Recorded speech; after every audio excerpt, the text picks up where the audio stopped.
صباح الخير طلاب. معكم المدرس المساعد علي مجيد رشيد، أمانة كلية الطب جامعة العميد. محاضرتنا اليوم إن شاء الله هي المحاضرة الثالثة اللي نازلة على اليوتيوب وبعنوان Ethanol Metabolism أو الكحول ميتابوليزم. راح نتحدث اليوم عن Ethanol Metabolism، يعني راح نتحدث عن الكحوليزم. اوكي، راح نتحدث اليوم عن الميتابوليزم مالته، site of metabolism of ethanol or الكحول.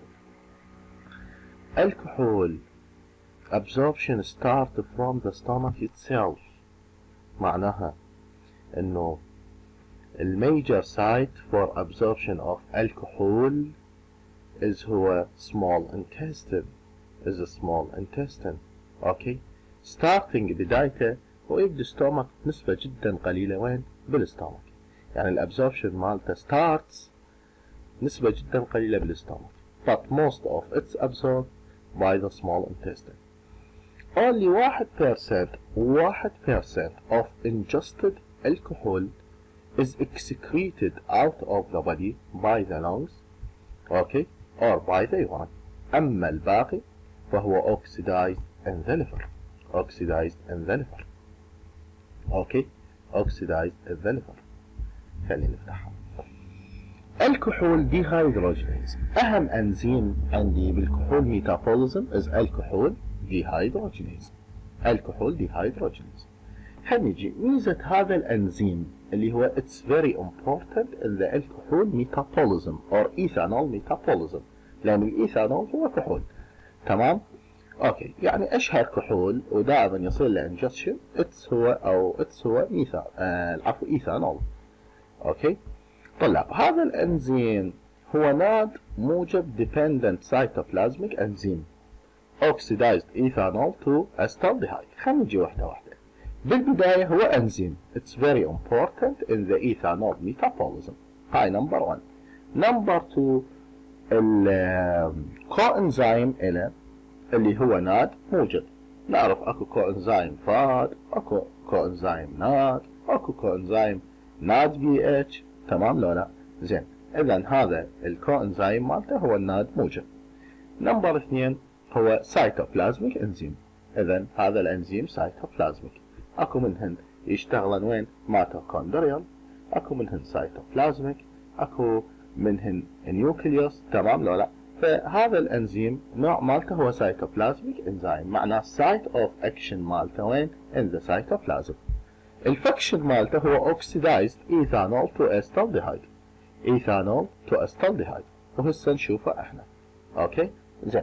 الانزيم الثاني اللي هو الالديهايد ديهايدروجينيز لا يقل اهميه عن الكحول ديهايدروجينيز.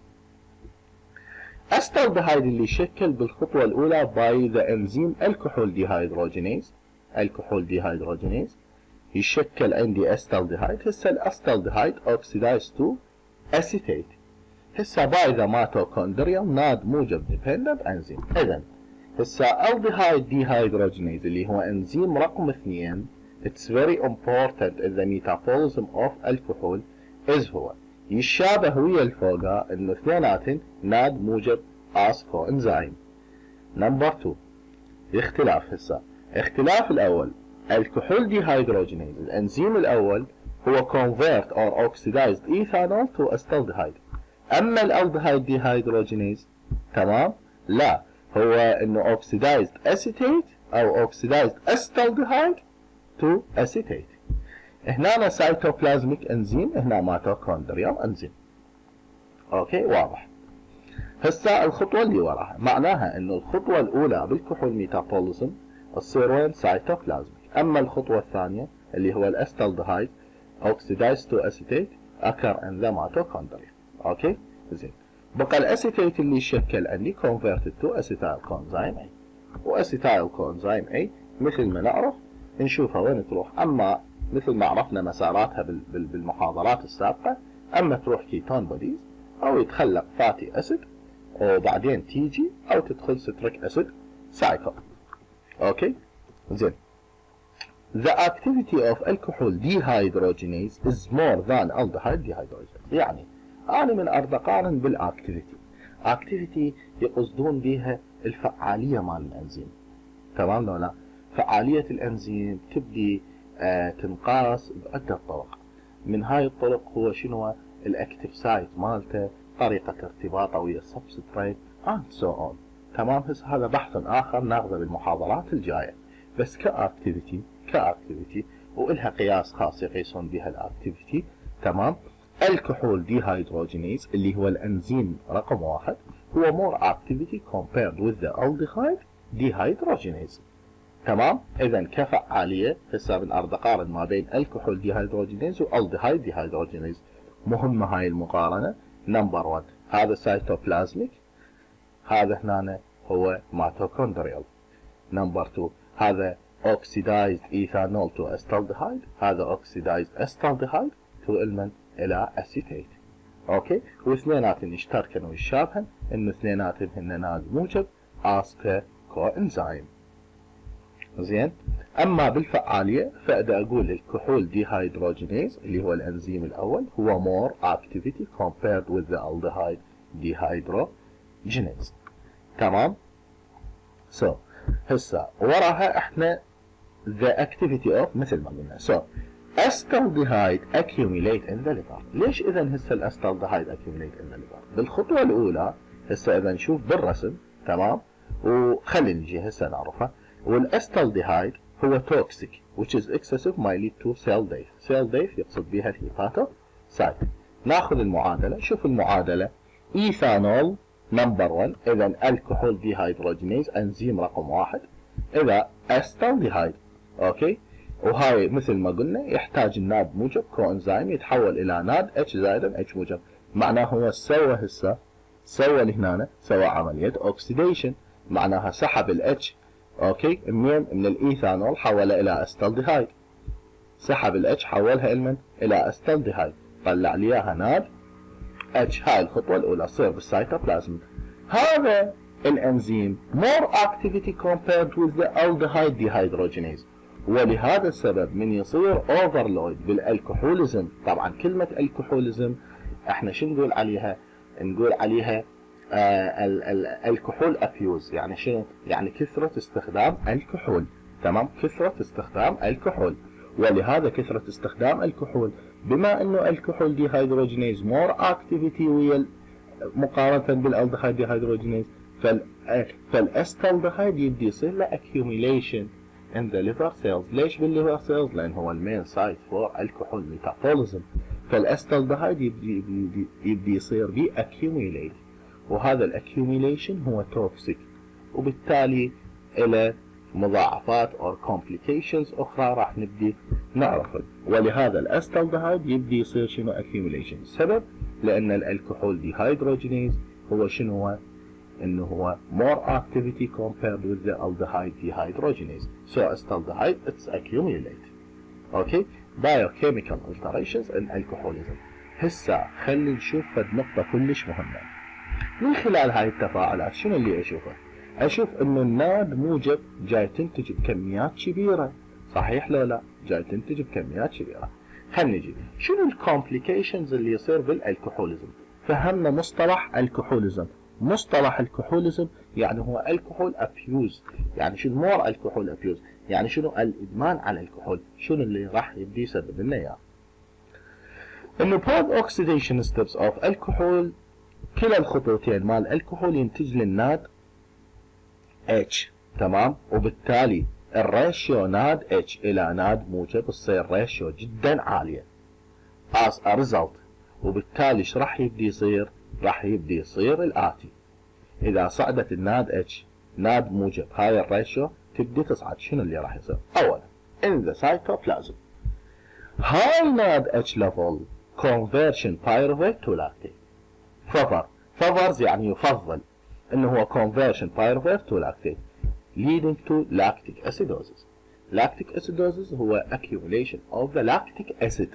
تمام. وبالتالي lactic acidosis إذا صار lactic acidosis معناه أسيد، وبالتالي البي اتش راح تبدي تنخفض، وهذا فشي كلش يشبه dangerous. أوكي. نمبر 2 هاي هسه نمبر 1. نمبر 2 اذا نسبة الناد اتش الى الناد موجب تصعد، تمام لو لا، البايروفيت راح يصير به ديفيشنسي، لان بالخطوة الاولى دا يتحول المن الى لاكتيك اسيد، وبالتالي راح اوكزالو اسيتيت يصير به شورتج، واذا اوكزالو اسيتيت يصير به شورتج جلوكونيوجينيسيس راح تبدي شو يصير بها؟ شورتج ستوب، وبالتالي هذا وين راح يقود لي؟ الى هايبوغليسيميا.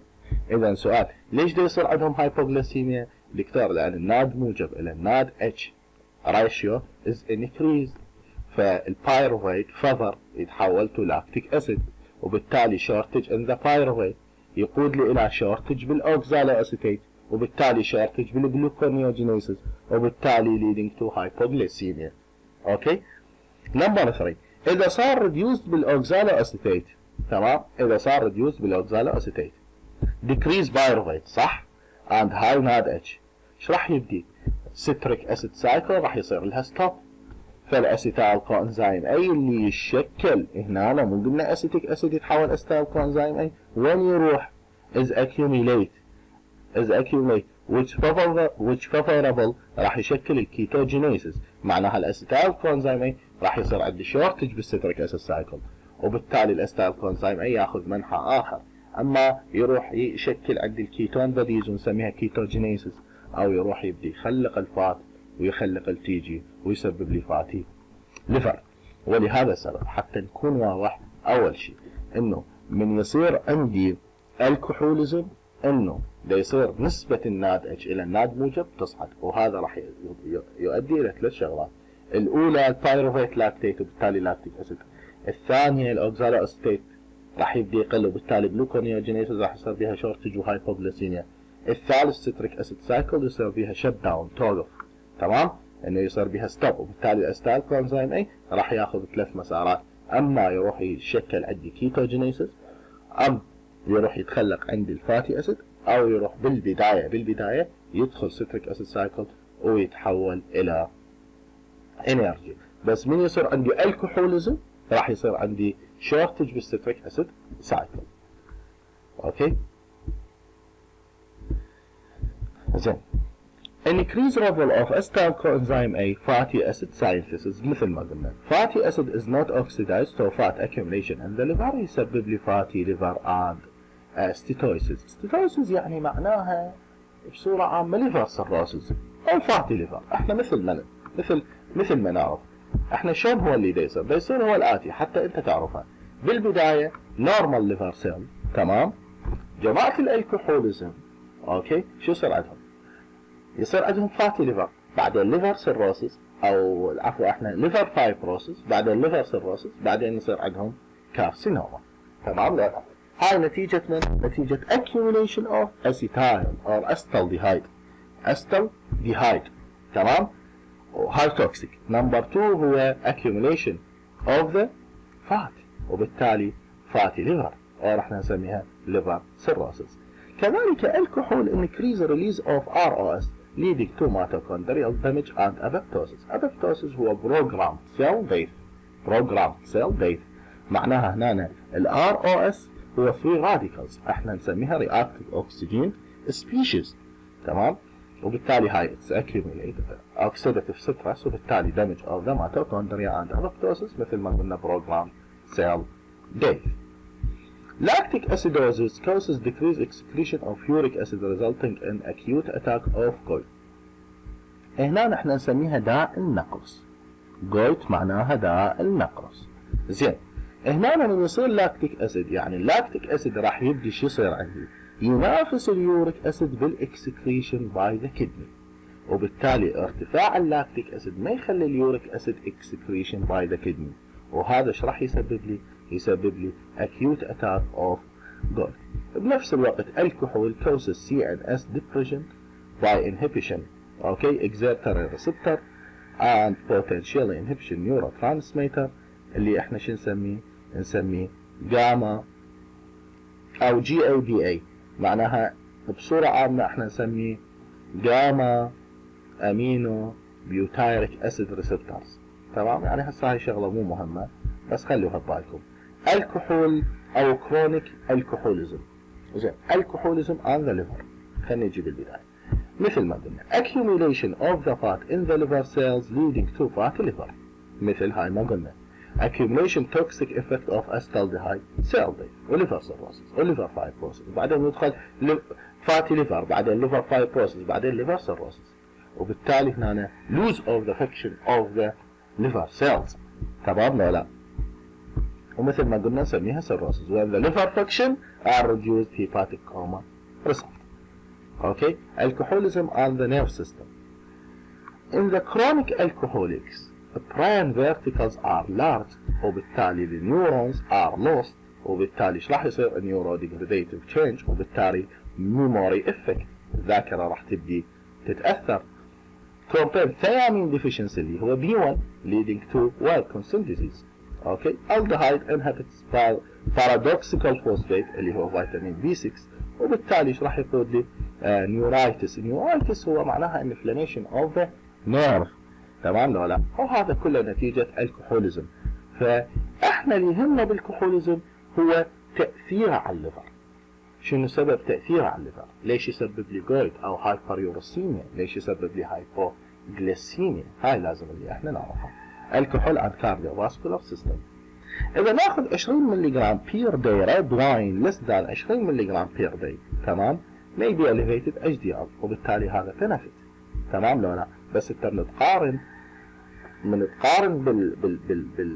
بالريسك فاكتور فور ذا ليفر سيروسيس هاي لا شيء تعتبر. تمام لو لا؟ انه هو الكحول على الكارديوفاسكولار سيستم مثل ما قلنا مايلد الكحول انتيك من انا اخذ ريد واين، تمام لو لا؟ less than maybe هو elevated HDL. اوكي، وبالتالي راح reduce the risk of myocardial infarction to certain extent. اوكي، ولكن هذا مايلد الكحول بينما هذول الكرونيك الكحوليزم لا، راح يكون الضرر اكثر من الفائده. الضرر وين؟ بالفاتي ليفر، بعدين ليفر فايبروسيس، بعدين ليفر سيروسيس، بعدين يتطور الى كارسينوما. الكحول عن ذا لنجز مثل ما نعرف نسبه صغيره جدا من الكحول is elimination from the lungs مثل ما ذكرنا بدايه المحاضره. تمام ولا لا؟ فنتيجه الكحوليزم maybe يسبب للنيومونايتس. اوكي، وين is often بالكرونيك الكحوليزم. زين، هسه شلون احنا نسوي تيست laboratory findings in the alcohol in the chronic alcoholism. نمبر 1 GGT اللي هو جاما جلوتامايل ترانسفيريز. هذا انزيم it's very important when بالcell membrane for transport of the peptides. Okay, so that هو موجود ب most of the tissues, for example liver, for example muscle, kidney and so on, and alanine aminotransferase. هذا سبب ارتفاع الجي جي تي اللي هو موجود بالليفر هو يصير له induction by alcohol. وميبي نتيجة شنو؟ نتيجة ان الليفر سيلز انجري نتيجة الالكحوليزم maybe release of GGT and ALT. اوكي، فهو يقولون ان نظريتين الاولى هو السبب induction by alcohol increased synthesis of this enzyme، ونمبر 2 يقول نتيجة لا liver cell injury and release of the GGT and ALT. اوكي، زين. Decrease in aldehyde dehydrogenase activity in the liver cells is the best marker for alcohol abuse. aldehyde dehydrogenase مثل ما نعرف الاكتيفيتي مالته تقل ليش؟ نتيجة الاوفرلود من overload او نتيجة increase activity of alcohol dehydrogenase. So that aldehyde dehydrogenase activity decreased. ليش؟ لأن دا يصير عندي أني overload وين؟ بلا الكحوليزم. الكحوليزم دا يصير عندي overload على الانزيم اللي احنا شو نسميه الاول الكحول ديهايدروجينيز. فالالدهايد ديهايدروجينيز اكتيفيتي راح شو يصير بها؟ راح تكون less. تمام، وهذا بيست ماركر فور الكحول ابيوز. حاليا زين الترانسفيرين او انا ايش اسميه؟ الترانسفيرين اسميه ثاني اللي هو اسميه كاربوهايدرايت. هذا اذا نريد ندور اسمه نسميه هسه هذا نسميه كاربوهايدرايت. خلينا نغلقه. تمام لو لا؟ خلينا نسميه اسم ثاني احسن من هذا الاسم. تمام، خلينا نسميه اسم ثاني نسميه كربوهيدرات، هم يسموه كاربو اوكي هيدرايت، نسميه كربوهيدرات deficient، كربوهيدرات اوكي deficient كربوهيدرات deficient transferrin. هذا هو best marker new marker for the chronic alcohol abuse. هذا شنو معناها؟ الترانسفيرين يصير له glycation وين in the liver، فمن يصير بالليفر فد مشكلة نتيجة الكحول، نتيجة chronic alcohol carbohydrate deficient transferrin level in the blood is high. معناها شنو؟ معناها الايثانول دا يصير له انترفيرنس، دا يتداخل ويا عملية glycation of transferrin، فالترانسفيرين glycation تبدأ تقل، فش يصير؟ يصير carbohydrate deficient transferrin blood in the liver is high، وبالتالي راح يكون sensitive marker for chronic alcohol abuse. أعيدها واضحة كلش، إنه أنا إذا chronic alcohol abuse ايثانول interference يتداخل ويا glycation of transferrin in the liver، so carbohydrate deficient transferrin in the liver أو in the blood is increased. أما شلون أسوي treatment of alcohol dependence؟ Disulfam is the drug which is can used to adjust the treatment of chronic alcohol dependence. is inhibitor of aldehyde. يشتغل على شنو؟ يشتغل على aldehyde dehydrogenase، يشتغل على aldehyde dehydrogenase، وبالتالي أنا أقطع مسار الكحول ميتابوليزم لين راح يبدي يشتغل على الالدهايد ديهايدروجينيز. اسم الدرج ديسولفام. تمام؟ ديسولفام.